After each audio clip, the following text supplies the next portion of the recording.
राजा और बूढ़े घोड़े की कहानी। Vertical bar. राजा और बुढ़ा घोड़ा। एक राजा था, उसके अस्तबल में बहुत सारे घोड़े थे, लेकिन उन सभी में से एक घोड़ा ऐसा भी था जो सभी घोड़ों से ज्यादा शक्तिशाली और युद्ध कौशल में निपुण था। राजा हर युद्ध में उसकी पीठ पर बैठकर जाता और युद्ध जीतकर आता था, इसलिए राजा उसे बहुत प्यार करता था। समय के साथ घोड़ा बूढ़ा हो गया। राजा को लगा कि अब शायद उसका घोड़ा पहले की तरह युद्ध में सहयोग नहीं कर पाएगा, इसलिए उसने घोड़े को युद्ध में ले जाना बंद कर दिया। अब घोड़ा सारा दिन अस्तबल में बैठा रहता था या घास चरने मैदान में चला जाता था।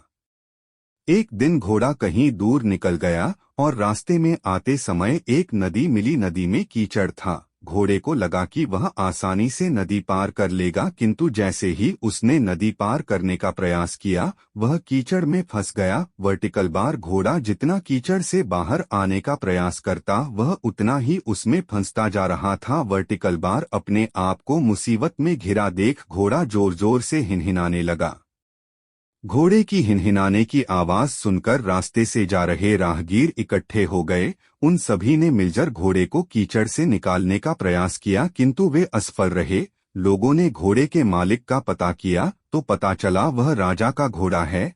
यह बात राजा तक पहुंचाई गई कि उनका प्यारा घोड़ा गहरे कीचड़ में फंस गया है और कीचड़ से नहीं निकल पा रहा है। राजा अपने सैनिकों के साथ घटनास्थल पर पहुंचा और घोड़े को निकालने का प्रयास करने लगे, किंतु उन्हें भी सफलता नहीं मिली।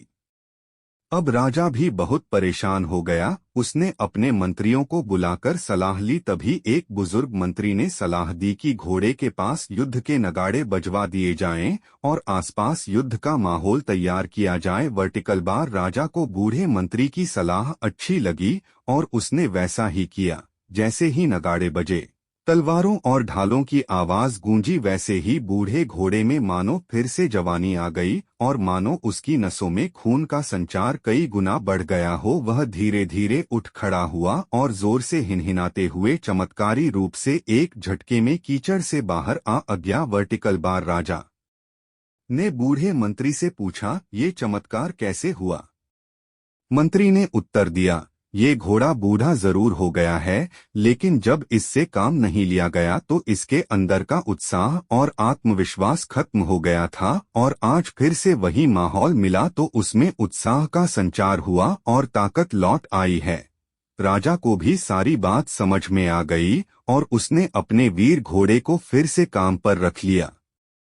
शिक्षा। राजा और बूढ़ा घोड़ा कहानी से हमें शिक्षा मिलती है कि जीवन में उत्साह और आत्मविश्वास को कभी खत्म नहीं होने देना चाहिए।